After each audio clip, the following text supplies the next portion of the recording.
El misterio de la concentración. Lo que la Biblia nos enseña para no perder el rumbo, parte 2. ¿Alguna vez te has sentido como un teléfono con 47 aplicaciones abiertas al mismo tiempo? Esa sensación de estar constantemente distraído, de que algo importante se te escapa mientras atiendes 1000 cosas urgentes, pero no necesariamente importantes. Hoy vamos a explorar una de las historias más profundas del Nuevo Testamento que nos enseña sobre las distracciones que pueden robarnos la esencia de nuestra fe. En Lucas 10, 38-42, encontramos a Jesús visitando la casa de Marta y María. Una historia aparentemente simple, pero que encierra una de las lecciones más revolucionarias sobre las prioridades espirituales. Marta, agobiada por los preparativos, le dice a Jesús: ¿no te importa que mi hermana me haya dejado sola para servir? Dile que me ayude. Pero la respuesta de Jesús cambia todo. Marta, Marta, afanada y turbada estás con muchas cosas. Pero solo una cosa es necesaria, y María ha escogido la buena parte, la cual no le será quitada. ¿Cuántas veces somos Marta en un mundo que nos recompensa por ser Marta, pero nuestro corazón anhela ser María? Comparte tus pensamientos en los comentarios. Dale like, pulgares hacia arriba. Suscríbete, campana. Compártelo para que más personas puedan disfrutar de esta historia. La lección fundamental de Marta y María. En la cultura judía del primer siglo, las mujeres raramente se sentaban a los pies de un rabino para aprender. María está rompiendo convenciones sociales, mientras Marta cumple perfectamente con las expectativas culturales de hospitalidad. La paradoja divina: Jesús no condena el servicio de Marta, sino que señala una verdad profunda: podemos estar tan ocupados sirviendo a Dios que nos perdemos de estar con Dios. Como dice el Salmo 46, 10, estad quietos, y conoced que yo soy Dios. Los psicólogos modernos hablan del síndrome de Marta, la compulsión de mantenerse ocupado para evitar la ansiedad o el vacío interior. Es lo que el psicólogo Carl Jung llamaría activismo defensivo. Cuando las riquezas distraen. Mateo 19, 22-24, el joven rico: el problema no era que tuviera riquezas, sino que las riquezas lo tenían a él. En el budismo, el concepto de Tana, sed o anhelo, describe cómo el apego a las posesiones materiales genera sufrimiento. El cristianismo coincide: no es el dinero, sino el amor al dinero, 1 Timoteo 6 y 10. John D. Rockefeller, uno de los hombres más ricos de la historia, cuando le preguntaron cuánto dinero era suficiente, respondió: solo un poco más. Esta respuesta ilustra perfectamente cómo las riquezas pueden convertirse en una distracción infinita. Distracciones en el liderazgo y ministerio. El caso de los apóstoles, Hechos 6, 1-4. Los apóstoles reconocieron que servir mesas, aunque noble, no era su llamado principal. No es justo que nosotros dejemos la palabra de Dios para servir a las mesas. La trampa del activismo. El pastor y teólogo Henry Nouwen escribió sobre su propia experiencia: mientras más actividades santas llenaban mi agenda, más vacío me sentía espiritualmente. San Bernardo de Claraval advirtió sobre los líderes que se vuelven canales rotos, que dan a otros lo que ellos mismos no han recibido en intimidad con Dios. La ansiedad como distracción. Filipenses 4, 6-7. Por nada estéis afanosos, sino sean conocidas vuestras peticiones delante de Dios en toda oración y ruego, con acción de gracias. Los estudios muestran que la ansiedad activa la amígdala cerebral, secuestrando la corteza prefrontal donde ocurre el pensamiento espiritual profundo. Jesús conocía esta verdad cuando dijo: no os afanéis por el día de mañana, Mateo 6 y 34. Charles Spurgeon, el príncipe de los predicadores, luchó toda su vida con la depresión y ansiedad, pero encontró en la oración su ancla.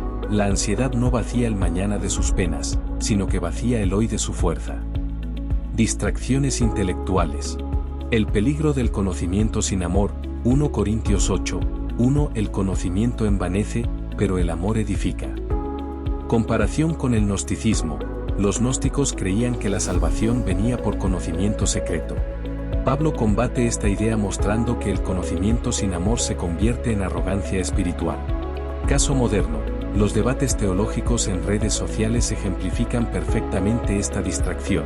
Cristianos que discuten doctrina mientras ignoran el mandamiento del amor. Detente y observa con atención.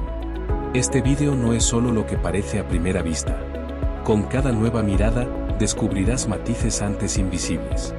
Las primeras impresiones capturan la narrativa superficial, pero son las visualizaciones posteriores las que desvelan las verdaderas intenciones del creador. Te invitamos a sumergirte varias veces en esta experiencia audiovisual, permitiendo que cada visualización transforme tu comprensión y enriquezca tu perspectiva. Porque este no es solo un vídeo para ver, sino para descubrir, hasta llegar a su esencia. Distracciones familiares y relacionales. La tensión bíblica, Mateo 10:37, el que ama a padre o madre más que a mí, no es digno de mí. No es abandono, es prioridad. Jesús no promueve el abandono familiar, sino el orden correcto de prioridades. Como dice en Mateo 6:33, más buscad primeramente el reino de Dios y su justicia. Los terapeutas familiares hablan de triangulación, cuando las relaciones humanas se vuelven tan complejas que nos perdemos de nuestra identidad central.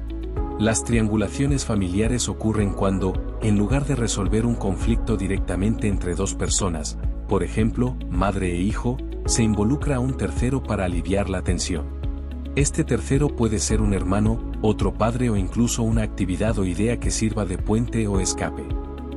En el contexto espiritual, esta dinámica puede convertirse en una distracción que aparta de Dios, por varias razones.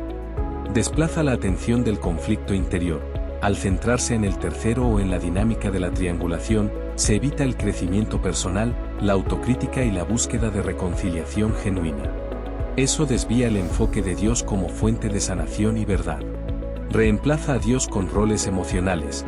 A veces una persona en la familia asume el papel de salvador o víctima, desplazando la centralidad de Dios y su guía en la vida emocional y espiritual de los miembros. Crea lealtades desordenadas. Cuando una persona se siente obligada a tomar partido en un conflicto ajeno dentro de la familia, se genera una lealtad que puede estar por encima de la obediencia a Dios y su palabra. Produce idolatría relacional o emocional. El deseo de agradar o mantener la paz con ciertos miembros de la familia puede volverse más importante que obedecer a Dios o buscar su voluntad.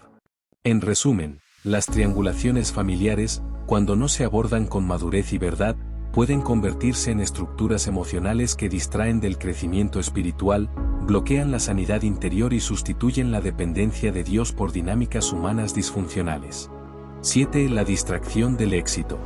Lucas 10:17-20. Cuando los 70 discípulos regresan emocionados porque hasta los demonios se nos sujetan, Jesús responde, mas no os regocijéis de que los espíritus se os sujetan, sino regocijaos de que vuestros nombres están escritos en los cielos. La trampa del ego espiritual. El éxito ministerial puede inflar el ego de maneras que el fracaso nunca haría. Richard Foster advierte sobre la espiritualidad performativa. ¿Qué es la espiritualidad performativa? La espiritualidad performativa es cuando nuestras prácticas espirituales se convierten en una actuación para otros en lugar de una comunión genuina con Dios. Es hacer las cosas correctas por las razones incorrectas. Jesús la describió perfectamente en Mateo 6:5, y cuando ores, no seas como los hipócritas, porque ellos aman el orar en pie en las sinagogas y en las esquinas de las calles, para ser vistos de los hombres. Los síntomas de la espiritualidad performativa. Medición constante, contar cuánto oramos, ayunamos, leemos la Biblia, como si fueran puntos de un videojuego espiritual. Comparación espiritual, oro más que fulano o mi devoción es más profunda. Necesidad de reconocimiento, sentirse incómodo cuando nuestras buenas obras pasan desapercibidas. Ansiedad por la imagen espiritual, preocuparse más por parecer espiritual que por ser espiritual. El peligro psicológico. Los psicólogos llaman a esto regulación externa de la autoestima, depender de la validación externa para sentirnos valiosos. En términos espirituales, es buscar la aprobación humana en lugar de la divina. Como dice Juan 5:44, ¿cómo podéis vosotros creer, pues recibís gloria los unos de los otros, y no buscáis la gloria que viene del Dios único? La diferencia crucial. Espiritualidad auténtica. Padre, gracias por tu presencia en mi oración silenciosa. Espiritualidad performativa. Espero que alguien note cuánto tiempo paso en oración. Los fariseos son el ejemplo clásico, pero incluso líderes cristianos modernos han caído en esta trampa. El televangelista que ora en público con gran teatralidad, pero vive en privado sin integridad, o el pastor que predica sobre humildad mientras secretamente busca ser el centro de atención. O los que ponen caras de compungidos o buenos, transfigurando sus rostros y voces, cuando todos sabemos que uno solo es bueno.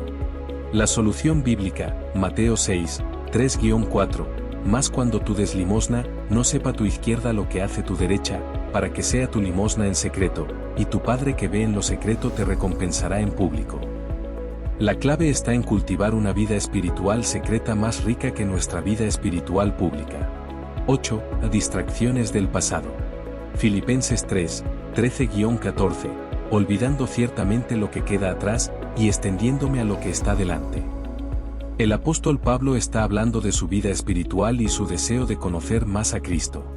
Reconoce que aún no ha llegado a la perfección, pero se enfoca en avanzar, dejando atrás su pasado, errores, logros, dolores, y mirando hacia adelante, con una determinación enfocada en alcanzar el propósito eterno que Dios tiene para él. Pablo nos enseña a no vivir atrapados en el pasado, sino a mantenernos enfocados en lo que Dios tiene por delante. Es una invitación a vivir con propósito, esperanza y dirección, avanzando siempre hacia la meta, Cristo y su llamado eterno. Psicología del trauma. Los estudios sobre PTSD, trastorno de estrés postraumático, muestran cómo el pasado puede secuestrar el presente. La sanidad bíblica no es amnesia, sino integración saludable. 9. Distracciones en la oración y adoración.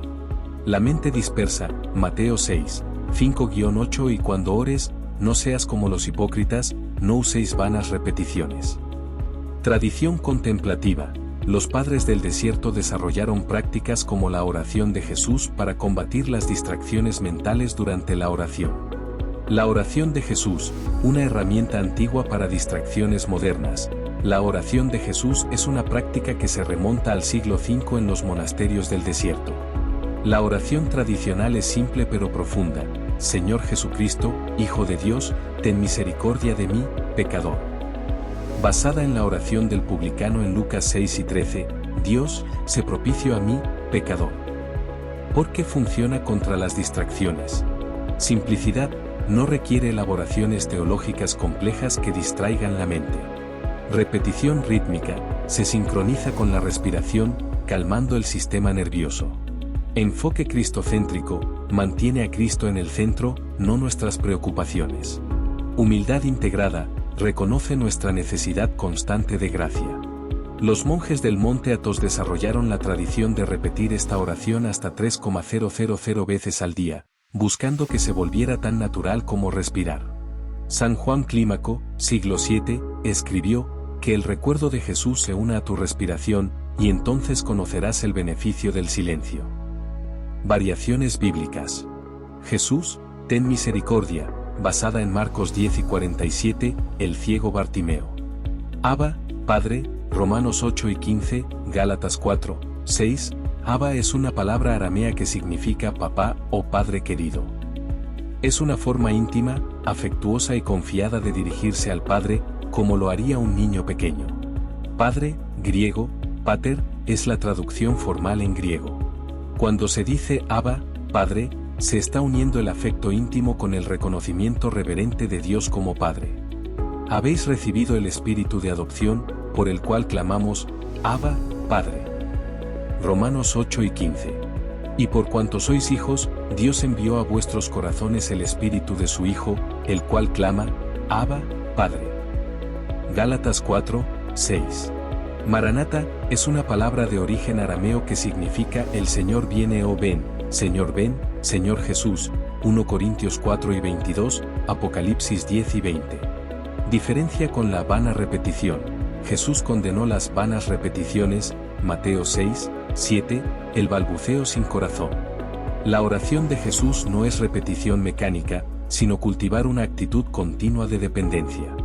Como dice 1 Tesalonicenses 5 y 17, orad sin cesar. En nuestra era de distracciones digitales, esta oración actúa como un ancla espiritual. Cuando la mente se dispersa en redes sociales, preocupaciones o pensamientos ansiosos, regresamos a esta frase simple que nos reconecta con lo esencial. Estudios recientes muestran que la oración contemplativa activa las mismas áreas cerebrales que la meditación mindfulness, promoviendo paz y claridad mental. Comparte tus pensamientos en los comentarios. Dale like, pulgares hacia arriba. Suscríbete, campana. Compártelo para que más personas puedan disfrutar de esta historia. 10. Las preocupaciones como distracción. Mateo 6, 25-26. No os afanéis por vuestra vida, que habéis de comer o que habéis de beber. Mirad las aves del cielo. La diferencia entre cuidado y preocupación: el cuidado es acción responsable, la preocupación es ansiedad improductiva que paraliza. 11. La distracción del pecado. Hebreos 12, 1. Despojémonos de todo peso y del pecado que nos asedia. El versículo destaca que, además de las cargas o distracciones, hay un pecado persistente que nos asedia, es decir, que nos rodea, nos persigue, nos tienta constantemente y nos impide avanzar espiritualmente. Este pecado puede variar de persona a persona, pero en todos los casos nos desvía de Dios, ocupa el lugar que le corresponde a Él en nuestro corazón. Nos detiene en la carrera espiritual, nos hace tropezar, estancarnos o retroceder. Se vuelve una distracción destructiva, mientras aparenta satisfacción, en realidad nos desconecta del propósito divino. El llamado es a reconocer ese pecado, arrepentirse y dejarlo atrás, para poder correr la carrera, la vida cristiana, con libertad, dirección y paciencia. El pecado que asedia es una distracción profunda y peligrosa. Hebreos 12, 1 nos exhorta a despojarnos de él, porque nos aparta de Dios, nos impide crecer y nos frena en el camino hacia la vida eterna en Cristo. La naturaleza progresiva del pecado, Santiago 1, 14-15 describe el proceso: tentación, luego, concepción, luego, pecado y luego muerte espiritual. Este pasaje muestra cómo el pecado comienza dentro del corazón. No viene directamente del diablo ni de Dios, sino de nuestros propios deseos desordenados, concupiscencia. El proceso es progresivo. Deseo, concupiscencia, algo dentro de nosotros se siente atraído por lo prohibido. Tentación, ese deseo nos seduce, nos ilusiona. Pecado, si cedemos, el deseo da lugar a la acción pecaminosa.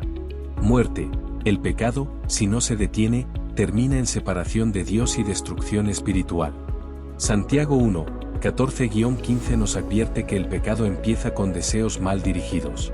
Si no los detenemos a tiempo, crecen, nos dominan y terminan destruyendo nuestra relación con Dios, y con los demás, con nosotros mismos, en síntesis, todas nuestras relaciones. Por eso, es crucial vigilar el corazón, no solo las acciones. 12. La distracción de la comparación.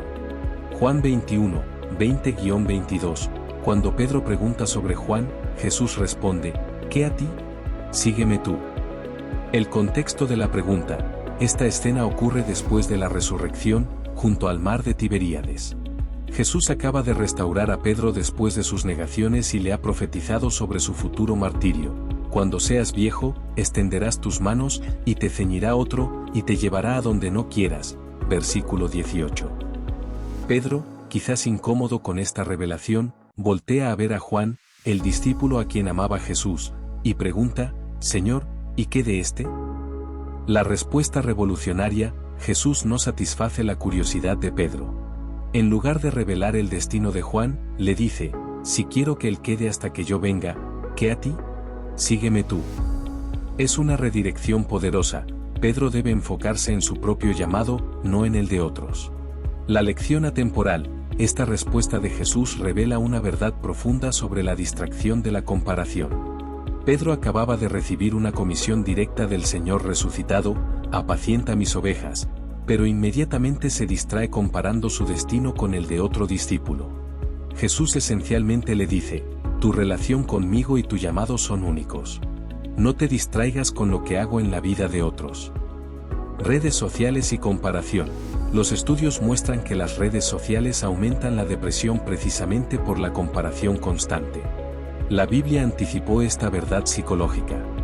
13 señales, prodigios y tradición religiosa.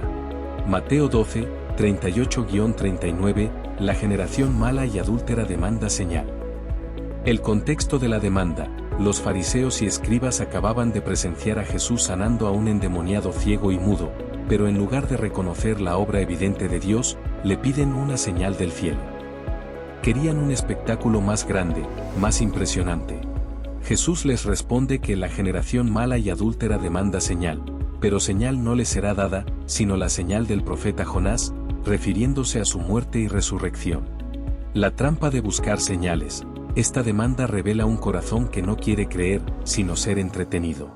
Las señales se convierten en una distracción cuando las buscamos para evitar la fe genuina. Es más fácil pedir otro milagro que obedecer la verdad ya revelada. 1 Corintios 1:22, los judíos piden señales, y los griegos buscan sabiduría. 2 distracciones culturales. Pablo identifica 2 mentalidades que impiden recibir el Evangelio. Los judíos buscan manifestaciones sobrenaturales espectaculares como validación. Los griegos buscan sistemas filosóficos elaborados que satisfagan su intelecto. Ambos grupos se distraen de la simplicidad del Evangelio, Cristo crucificado. Pablo continúa, mas nosotros predicamos a Cristo crucificado, para los judíos ciertamente tropezadero, y para los gentiles locura, mas para los llamados, Cristo poder de Dios, y sabiduría de Dios. Marcos 7:8, dejando el mandamiento de Dios, os aferráis a la tradición de los hombres. El contexto del lavamiento. Los fariseos criticaron a los discípulos por comer sin lavarse las manos ceremonialmente. Jesús responde señalando cómo habían convertido las tradiciones humanas en mandamientos divinos, mientras ignoraban los verdaderos mandamientos de Dios. Específicamente, menciona cómo evadían el mandamiento de honrar padre y madre usando la tradición del Corbán, dedicar bienes al templo para evitar responsabilidades familiares. La distracción de la tradición. Las tradiciones no son intrínsecamente malas, pero se vuelven distractoras cuando reemplazan la obediencia al corazón de la ley de Dios. Se convierten en fines en sí mismas. Impiden el genuino amor y servicio a otros. Se usan para evitar las demandas más difíciles del Evangelio. Como dice Jesús en Marcos 7:6-7, citando a Isaías, este pueblo de labios me honra, mas su corazón está lejos de mí. Pues en vano me honran, enseñando como doctrinas, mandamientos de hombres. El peligro del tradicionalismo. Marcos 7:8, dejando el mandamiento de Dios, os aferráis a la tradición de los hombres. 14 distracciones de la sabiduría mundana. 1 Corintios 1:20, ¿dónde está el sabio? ¿Dónde está el escriba? Comparación con la filosofía griega. Pablo no condena el intelecto, sino la dependencia exclusiva en la razón humana para conocer a Dios. 15 distracciones en el desierto y pruebas. La tentación de Cristo. Mateo 4:1-11. Cada tentación apelaba a una necesidad legítima distorsionada: hambre física, seguridad, poder. Las 3 tentaciones, un análisis profundo. Primera tentación, convertir piedras en pan. Versículos 3-4. Después de 40 días de ayuno, Jesús tenía hambre legítima. Satanás sugiere, si eres hijo de Dios, di que estas piedras se conviertan en pan. La tentación no era solo sobre comida, sino sobre usar el poder divino para satisfacer necesidades personales fuera del tiempo de Dios. Jesús responde citando Deuteronomio 8:3, no solo de pan vivirá el hombre, sino de toda palabra que sale de la boca de Dios. La distracción, usar los dones de Dios para conveniencia personal en lugar de su propósito. Segunda tentación, saltar del templo. Versículo 5-7. Satanás lleva a Jesús al pináculo del templo y le dice, si eres hijo de Dios, échate abajo, porque escrito está, a sus ángeles mandará acerca de ti. Irónicamente, Satanás cita las Escrituras, Salmo 91:11-12, pero torciendo su significado. Esta es la tentación de poner a Dios a prueba, de forzar una demostración espectacular. ¿Cuántos torcemos el verdadero significado de las Escrituras, para conveniencia propia? La distracción, buscar validación divina a través de señales dramáticas en lugar de fe simple. Tercera tentación, adorar por poder. Versículo 8-10. Desde un monte alto, Satanás muestra a Jesús todos los reinos del mundo y la gloria de ellos y ofrece, todo esto te daré, si postrado me adorares. Esta es la tentación del atajo, obtener el reino sin la cruz. Jesús responde con Deuteronomio 6:13, al Señor tu Dios adorarás, y a Él solo servirás. La distracción, buscar resultados correctos a través de métodos incorrectos. El patrón universal. Estas tres tentaciones corresponden a lo que Juan describe en 1 Juan 2:16, los deseos de la carne, los deseos de los ojos y la vanagloria de la vida. Representan las categorías fundamentales de distracción humana. Necesidades físicas, pan. Necesidades emocionales, seguridad/validación. Necesidades de poder, control/dominio.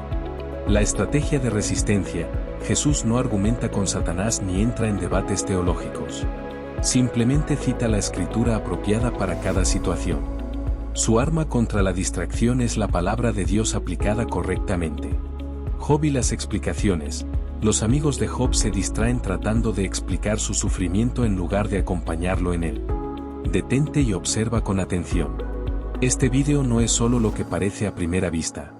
Con cada nueva mirada, descubrirás matices antes invisibles. Las primeras impresiones capturan la narrativa superficial, pero son las visualizaciones posteriores las que desvelan las verdaderas intenciones del creador.